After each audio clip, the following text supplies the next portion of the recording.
Welcome everyone. My name is Theresa Agonia and I am a graduate of Roger Williams University, class of 2013. I'll speak a bit more about myself, but I want to just make sure to welcome everyone and also acknowledge it's Earth Day. So if you care about the environment or you're going out this weekend, organizing a cleanup potentially with your family or your friends, thanks for the work you're doing. Definitely an important time in our country to really acknowledge the earth that we're on. So just wanted to also acknowledge that. We have a few other alum joining me today. And really this conversation is meant to be for alum, by alum, students. You know, we really want to hear from you. So just want to acknowledge the question and answer feature is enabled. So if at any time there is something that someone talks about or you want to learn a bit more about a topic, please feel free throughout the duration of this panel to drop something in the chat or drop something in the Q&A feature. I'll be actively monitoring that throughout our conversation. So don't feel like you are disrupting the conversation, you are part of the conversation, and really want to encourage that engagement. So really this is more to be a conversation for all of us. So as I mentioned, my name is Theresa. I currently serve as Vice Chair of the Roger Williams Alumni Association Board. I am a graduate of the class of 2013. I studied media communications with a focus of public relations while I was on campus. I participated in Public Relations Student Society of America. I was a Bridge to Success mentor and really had such an awesome time my 4 years living on campus. So really appreciate this space and the opportunity to continue to give back to our campus and to our students, which is just so important. I'm joined as well by a few awesome alum. So I'm going to kick it over to each of them. And I'm going to ask you each to, say your name, your major while at Roger Williams, maybe what made you apply to go to Roger Williams, and then, what are you up to now? What are you doing? And any other fun facts you want to throw in there. So I'll start with Elysia, and then I'll go to Meghan after that. Hi there, I'm Alicia Rodriguez. I am class of 2005. I was a communications and a political science double major, and what made me want to go to Roger Williams is I toured the campus. I had family in Rhode Island, and it was just a really great vibe. And I think that, and what I did at Roger Williams is I was involved in so many clubs and organizations. That was really what drove home that sense of community that I really did feel when I was at Roger Williams, and I became involved in so many clubs and organizations. I wanted to go and become a journalist, which I did, and there wasn't a journalism program, but I felt like all of those clubs and organizations, when I went there wasn't a journalism program, but I felt like all those clubs and organizations really supplemented that. And I had this kind of overall experience that was really accessible because it was such a small campus. And that's what I was looking for. So I became a student senator. I joined the dance club. I was an orientation advisor, an RA. I became involved in several smaller clubs and organizations. And I was actually coming from the Philippines after having lived there for several years.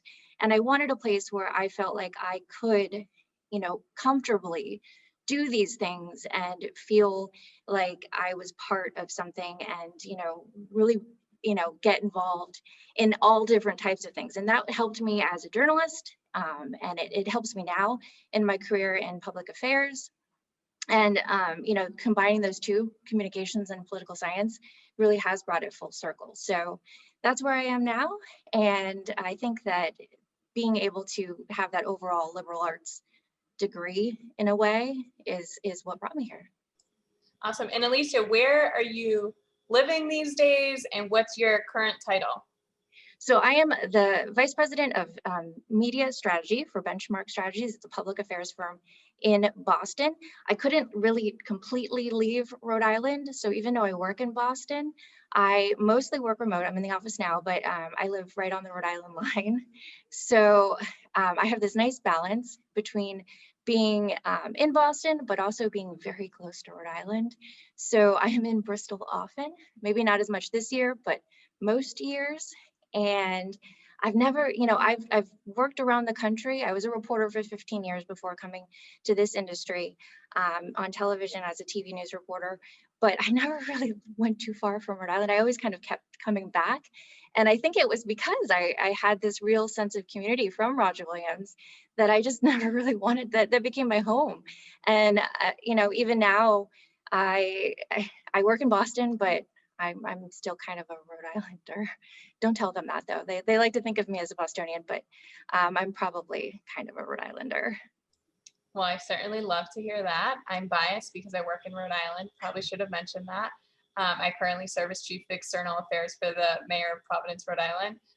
So maybe one day we'll bump into each other. I'd love to hear that. Maybe one day we'll meet at Sip and Dip.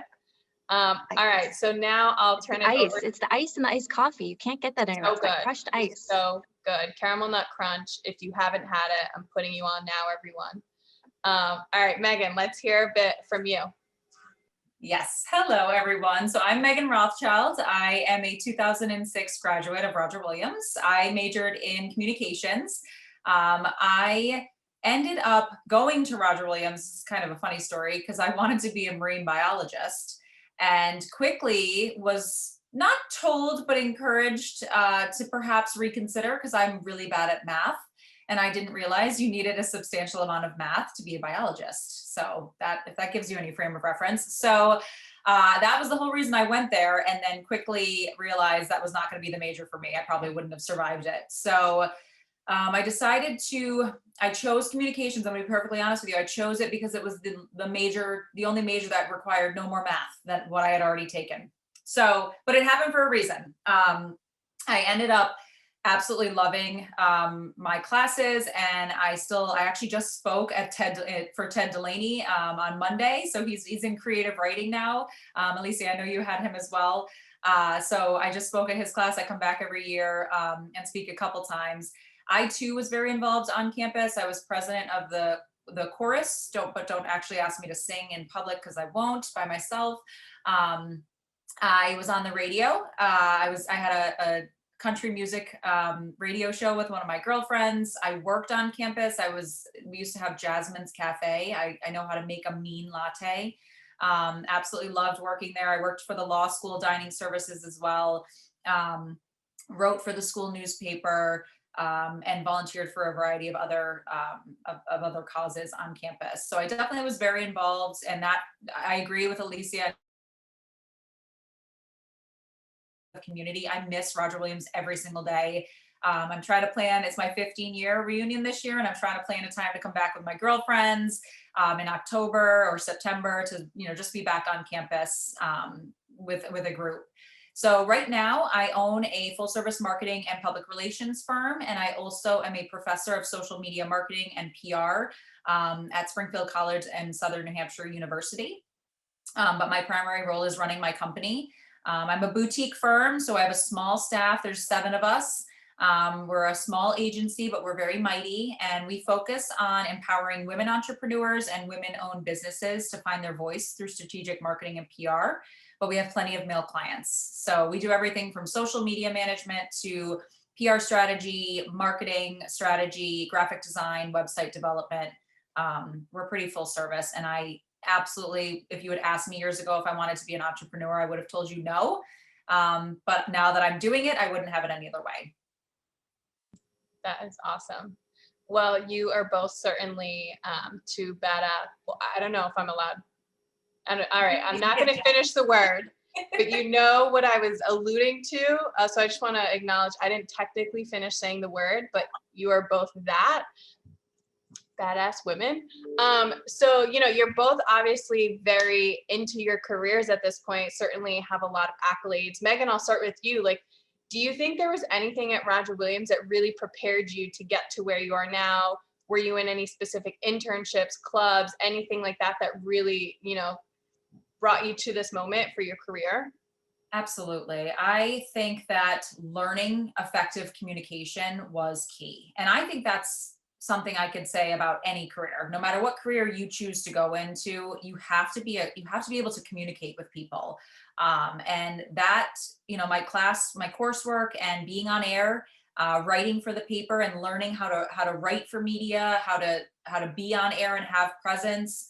I had three internships total when I was there. 2 were for newspapers.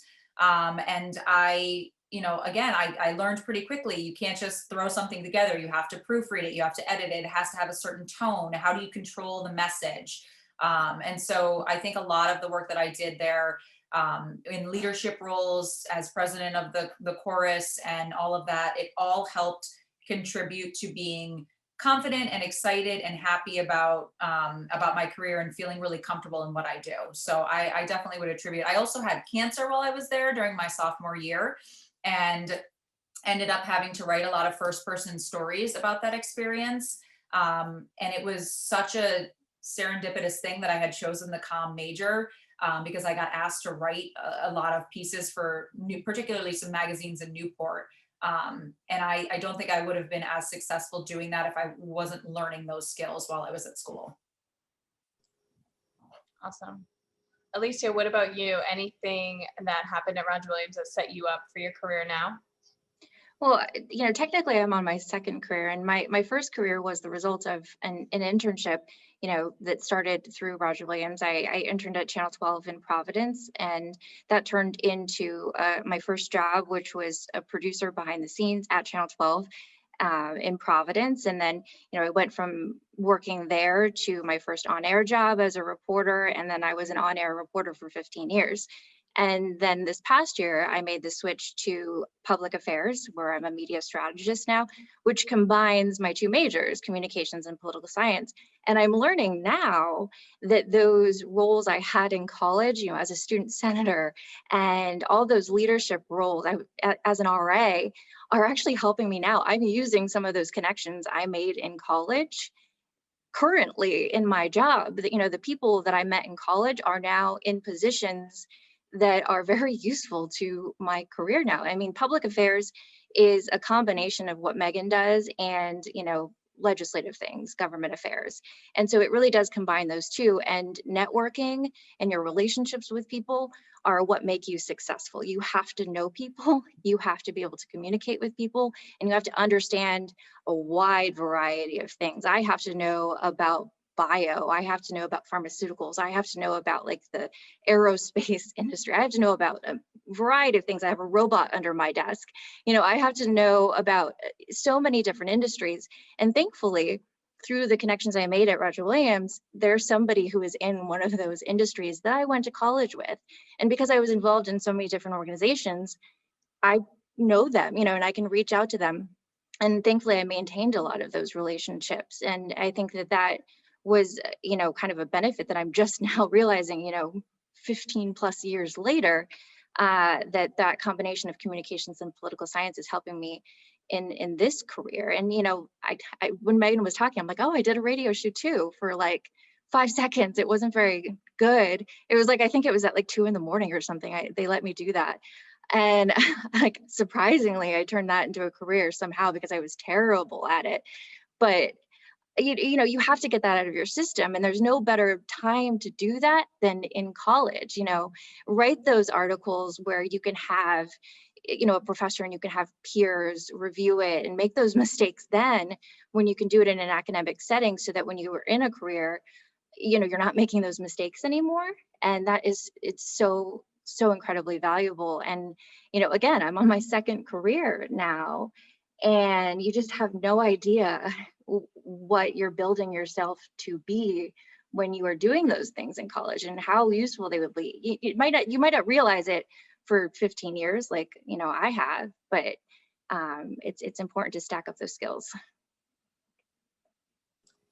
Awesome. Well, I do want to follow up with you, Elysia, on that, but I want to just quickly remind people, use a Q&A feature if you have any questions. If your questions are better than mine, I'm not offended. This is really meant to be a conversation for everyone. So Elysia, when you were just talking now, I was, you talked about some stuff mistakes, all of that. Is there anything you would have done differently so far in your career? And can you reflect on that a bit? You know, that's such a hard thing to say, because I really do try to have no regrets in anything. And, you know, my career when I was a TV news reporter, I made so many sacrifices for that. I traveled around the country, you know, every 2, 3, 5 years tops, I was moving. And when you do that and you're spending, you know, so much of your time dedicated to your career, I missed holidays. I missed, you know, really important events and people that I love's life. And I can't take, you know, I can't get those back. But I built a beautiful career out of it. And I have so many amazing experiences, and I'm making up for that now. And so, you know, where I want to say, like, I really regret that, missing those things. But you know, I'm here now and this is my life. And you know, a lot of people make those sacrifices for their career and their job. And I think so many people this past year with the pandemic have reflected on a lot of the things that they do in their life. And that's why I changed careers, because I felt like it's no longer worth it to make those sacrifices. So I you know, that's where I am now. Is I think you have to balance what you do, but um that's something you have to just learn by doing. So, and I think that, you know, I squeezed every amount that I could out of my Roger Williams experience. I mean, again, I joined every club, every organization, and I do still have a lot of contacts, but I wish I had more. You know, I still wish I had written down everyone's name, gotten everyone's contact information, and stayed even better in touch with everyone, because it is so valuable. And all of those people are going on to do really amazing things. And there are some that I don't have contact information for, and I wish I did. So I think that is another thing that you can always do better. I could have done better.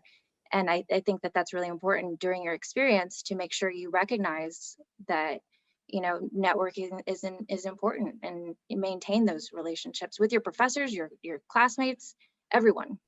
Absolutely. Megan, what about you? Any lessons learned, anything you would have done differently, mistakes you would reflect on? Um, you know, same with Elysia, right? Like your journey is your journey. And you know, some people will say to me, do you wish you had started your business sooner? Do you wish you had become an entrepreneur sooner? And honestly, like, I don't think I was ready for it. I started the company 8 years ago, but I only went full time with it as my primary job 4 years ago.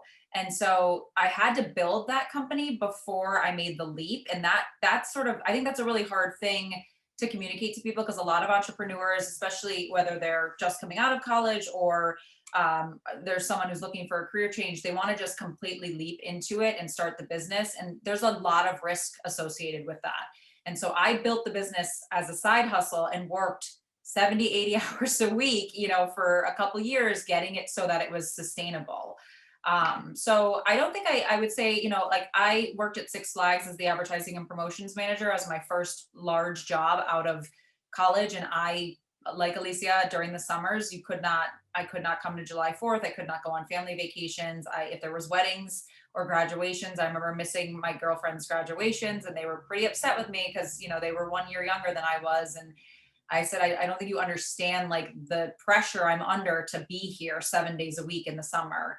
So that was really challenging, but I credit that job to why I'm so well connected in New England. And a lot of the relationships I made there were ones that I carried throughout my career. And so I don't regret it. I apologize to people for having a couple of years where I was sort of MIA, but you have to do what you have to do a little bit to get your feet wet. And then you can start to find work-life balance. Now I get to set boundaries. Now I get to tell clients, I'm not interested in working with you because I don't think we're a good fit, but you have to put in the years and the work to do that. So. Yeah, well, speaking of your business, we did just get a question. Megan, what was the hardest part about starting your own business? Oh my goodness. So I would say there wasn't much difficulty starting it. The difficulty with it now is the roller coaster of entrepreneurship. So when I made the leap to go full time, I had enough clients that I felt like this is going to be comfortable and good. And I remember the second year in business full time, we lost 3 of our largest retainer clients at the end of the year. it was, fiscal year was ending and they didn't have the budget to continue on in marketing for the following year. And my heart dropped. I remember I lost sleep right around Christmas time. And that's, I think, the hardest part of it. Now we're waitlisting people and we're in a really good place and we have more work than I would actually prefer to have. But that's, we're able to be more selective now. And so I think that's probably the hardest part about entrepreneurship, and being able to like make sure you can take care of your team. The more we expand, the more people I bring on, and that's the more lives I'm responsible for, the more livelihoods. And that's a scary thing. So it's challenging, but there's definitely lots of rewards and benefits to it as well. And just as a reminder, shameless plug, can you say your business name again so everyone here can check you out? Yes, it's Chikmedia. So that's spelled CHIK media. Why don't I put the website in the chat? Can everyone see the chat? Yes, as long as you write to all panelists and attendees. Yes. All right, so Elysia, let's go over to you. Working in politics, it's been a crazy year for sure. I mean, and anyone, but public affairs in particular. How has the pandemic changed the industry that you're in? Well, I think that, typically politicians and, legislators, policymakers like to meet in person. And a lot of these, and in their conferences, there are all of these things where you need to network, and that's how things are done. That's how all of these relationships are made, and we don't have that. So it's very difficult to network. It's very difficult to make connections, especially, I started here during the pandemic. So for me to make my own connections has been very difficult when I'm working remotely. And so trying to find a way to do that through Zoom, it's hard. It's very hard. And you can do it, but we are now, transitioning into starting to plan some of those in-person things and doing it safely. We also work with a lot of international companies and trying to figure out how to do that. And, when that is safe, and, each country is also dealing with varying degrees of severity in the pandemic. And so, we've lost people, with our clients, and that's just devastating. So it's just been a really tricky landscape to navigate. And again, because connections and networking are so important, and, understanding the challenges that each client, depending on where they are, faces, has been, just a whole new thing. But, I think because we're getting so used to it, it's becoming a little bit easier to connect with people through a screen, and you just really have to continuously follow up, emails, texts, whatever you got to do. And I think it now we're coming to a point where if you finally are able to meet somebody in person through distance, I just got vaccinated. A lot of people have. It's such a cool moment to see somebody you've been talking to now for months, that we're finally getting to that point. But up until now, it's been very hard. I have coworkers I've never met. And I think a lot of people are in that position, and a lot of things have been put on hold, but I think we're getting there. So, and Elysia, just a quick follow-up from someone. Yeah. Was it daunting to get immersed in the field in politics? Yeah. And the second part of that is, how did you navigate working with high-level politicians and gain confidence in working with them?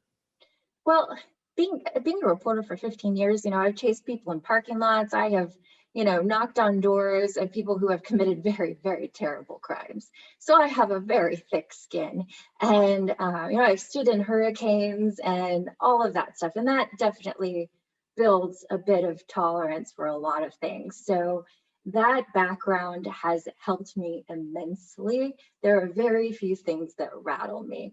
And I know that now, and I'm very proud of that, because I thought I was going to have a harder time. And I'm realizing that I can withstand quite a bit. So I do have that, I think it's called imposter syndrome, where you feel like you aren't good enough for something. And I had that going into this. And then I realized, I have a very wide skill set from doing quite a few things over the years. And I think that that is such an important thing to realize in yourself, is your experiences probably do give you quite a bit of experience, and that applies to so many different people. And I realize that in myself, that, you know, you're not an imposter. And the things that I don't know, I take some time to learn. There are free courses online. You can learn anything, you know, whether it is through certificate programs, through YouTube. And I take the time on my own to fill in the blanks where I don't know things. And, you know, I'm making it work somehow. You know, you just do the best you can. And sometimes I have to admit when I don't know what I'm doing, and I never pretend. But that's really important too. They can tell when you don't know what you're talking about. Listen, it is never a bad thing to say, I'm happy to get back to you, or, you know, like, you don't need the answer right then and there. Listen, no. Just be confident, and, you know, do the best you can. Like, absolutely. Meghan, a few questions in the chat for you and your business. How did you keep your online presence interesting and engaging for new clients? And any tips for social media presences or someone's personal brand? Yeah, so we had to adapt. You know, social media changes on such a regular basis. I was really resistant to Instagram stories when they first came out. Then I was resistant to Instagram Reels. And inevitably, I always come around because it's what I have to do. So we started producing a lot of virtual seminars and webinars so that people could still continue to learn. We helped clients pivot. We adapted our social media. We started doing more video work. We're very silly. Like as a company, we are very silly with what we do. So if you went to our Instagram, you would see we do reels about who the team is, and we put it to the Full House soundtrack, or, you know, we kind of poke fun and we call it agency probs, about like things that are common among agency owners, like things that we complain about. I on my personal Instagram, I'm pretty sarcastic and raw on a lot of the stuff that I do. I'm you know, I'd say most of my posts are polished and sweet and buttoned up, but then I'll come back and I'll drop F-bombs, and I'll, you know, I'm real. I like to think I have a good balance of being real while still maintaining some level of professionalism. It depends on the day, I guess. You look at my Instagram. So, you know, I think that the key right now to successful presence is being authentic and vulnerable, and letting people see the real side of you. It's a fine balance. You're never going to see a picture of me rolling out of bed with no makeup and my hair across my face, but you're going to hear me complain about, you know, my anxiety, or talking about my anxiety, or talking about a loss or something that's impacted me. So that's what people are craving right now, is that realness and that authentic approach to social media from a business and a personal perspective. I think that's so important, and especially in our world is so noisy, if you will, and there's so much going on. So I think that authenticity is so important. I guess I would just make a shameless plug for whoever runs the Mayor of PBD Instagram account. I saw they posted today there were goats at a press conference. Like, you know, that's super funny. I think you need that balance of, you know, like the serious stuff, but also some of the silly too. So yeah, shameless plug there. I don't know who posted that. So I have a question here for both of you. We'll start with you, Elysia. Do you have any tips for networking if you're on the job search? You know, so one thing I learned, and I didn't know this as a reporter, is that people love LinkedIn. They love LinkedIn. And, you know, didn't know that, to be completely frank. So LinkedIn, do it. And the, you know, when I was just talking about, you can learn anything on YouTube and these certificate programs. So do that too. You know, go and get those certificates. A lot of them are free or very cheap, and they just add to the education that you're already getting at Roger Williams. And do those as well, and put those on LinkedIn. Get some references, put those on LinkedIn. And then go to these other social media platforms and build your connections there. And just like I was saying, you know, how I regret maybe not keeping up with the people that I'm meeting, everyone you meet, find a way to connect with them, whether it is, you know, following them on social media, making that connection on LinkedIn, and like not just actually, you know, not friend requesting them on LinkedIn, but, you know, making that connection through, actually connecting on LinkedIn, send them a message, make a firm connection through all these different platforms, or an email or a phone call, whatever it is, and build your network and keep it and maintain it, because you will need it someday. No matter what you do, someday you are going to have a project where you need to know about craft beer, and you will be so thankful that you made that connection on Instagram with somebody who runs a brewery, because you will want to feel comfortable to make that phone call to somebody who runs a brewery that you met at a party or you knew in college, whatever it is. So do that, and maintain all those skills that you have and refresh them. So after you leave college, if you don't go on to grad school, build those certificates. They cost like $40. You can get them for free, whatever it is. Obviously, we're speaking through a college, but if you can't afford to go to grad school, those are options as well. And I know that each school, promotes their own thing, but continue to learn somehow is the bottom line. I think that's so important. Meghan, what about you? Any tips for networking? Yeah, I would say there's a couple things that I would recommend. I think, utilizing your Roger Williams network, as Elysia said, but not just the people you've met, but also finding connections with people who are alum and saying, hey, you and I both went to Roger Williams. Can we set up a time to chat? And don't be afraid. I probably have 4 or 5 of those conversations a week. Hey, you've crossed my path. I've seen you. Can we schedule a time to Zoom? I just scheduled a meeting with a woman who I worked with at Six Flags. I haven't talked to her. I mean, we are connected on social, but we haven't talked in years, probably over a decade. And she and I are going to have a wine catch up night with our Zoom meeting in a couple weeks, because she's in Texas. And I'm just trying to maintain those relationships that I've built over the entire time of my career. For someone who's just coming out of college and maybe doesn't have those connections, I would say 2 things: professional societies. I know Rhode Island has a young professional group, or they have a women's group. Like, there's so many professional chambers and organizations. There's still Rotary clubs. I speak to Rotary every year. Those are wildly successful right now. They're actually doing really well because we're seeing a surge of younger people get involved. And then the other thing is volunteer for a nonprofit that you're passionate about, a cause that you're passionate about. I think that is a great way to build your skill set, but also get you in front of people who might be in a position to hire you, whether it's the board members on that nonprofit or other volunteers. That's what I did when I got out of college. I was working, but I also volunteered as a speaker for what once was the Massachusetts Melanoma Fund, which quickly became Melanoma Foundation of New England, and then Impact Melanoma, a national nonprofit. And I worked for them for many years. I ended up getting hired because I had volunteered. So that's another way. And it's also a good thing to put on your resume and a great way to give back to the community. I love that. I love both of those. Question here: what's the favorite part of the jobs you do? I'll start with you, Elysia.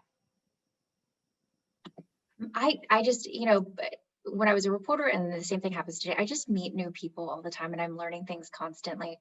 And I think it's very cool to just every day be fascinated by the world, just to constantly be in awe of what other people know and I don't.